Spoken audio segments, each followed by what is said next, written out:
The talk is on the 30 planes of existence. And this talk is should be quite interesting to most of us, because it concerns us very much, where we take rebirth.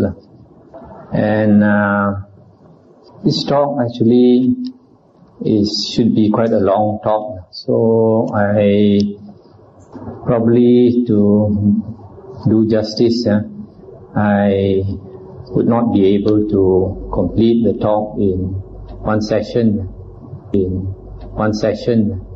So I'll try to do half of it tonight, and then we arrange for another night to discuss the rest of this topic. Now, very often, if you read Buddhist books, you find that they talk about 31 planes of existence. But tonight, I insist that it is 30 planes of existence. It is not 31 planes of existence. The Buddha's teachings has been handed down to us 2,500 years. So there has been a lot of later interpretations of the Dhamma, and this is one of them. Now, why I say it is 30 planes of existence and not the 31 planes is because there is one plane of existence called the Asura plane, which has been added later, and it has been added as one of the woeful planes of existence. In the original Buddha's teachings, there are 3 woeful planes of existence called the hell realm, the animal realm, and the ghost realm. But later books added a 4th called the Asura realm. And they say that these Asuras can be found as ghosts and also as hell beings. But this is not true according to the early discourses of the Buddha, because in the Digha Nikaya, Sutta number 24, it is mentioned that the lowest grade of Asuras are called Kalakanja Asuras. And in the same Digha Nikaya, Sutta number 20, it is mentioned that at one time there were many devas who came in the sky to see the Buddha, to show respect to the Buddha. It is also mentioned that the Kalakanja Asuras also came. That means Kalakanja Asuras are also devas, heavenly beings.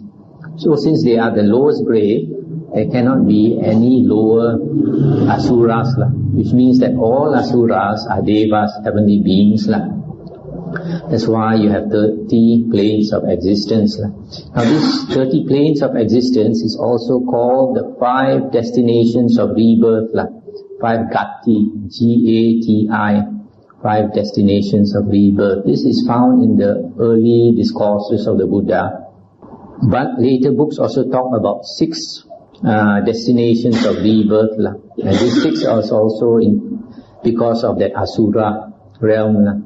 And in the Mahayana books, they always talk about Liu Tao Un Hui, Liu Tao, whereas actually the original is Wu Tao, 5 destinations, not 6.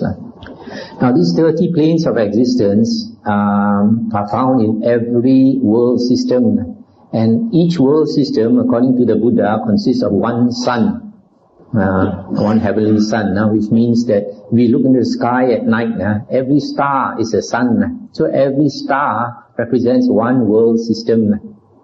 And then the Buddha talked about the small 1,000-fold world system.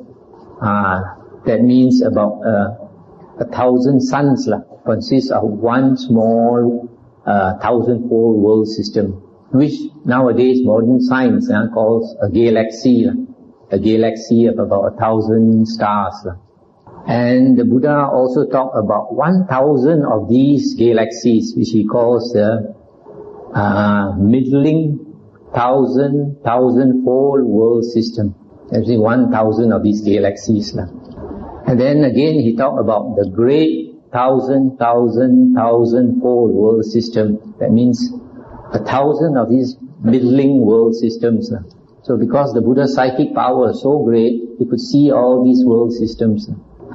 And you can see the truth of the Buddha's teachings in the fact that certain things that the Buddha said 2,500 years ago, nowadays is verified by science. For example, the Buddha said that space is boundless. You cannot find the limits of space. And nowadays, people like Professor Stephen Hawking also is saying the same thing.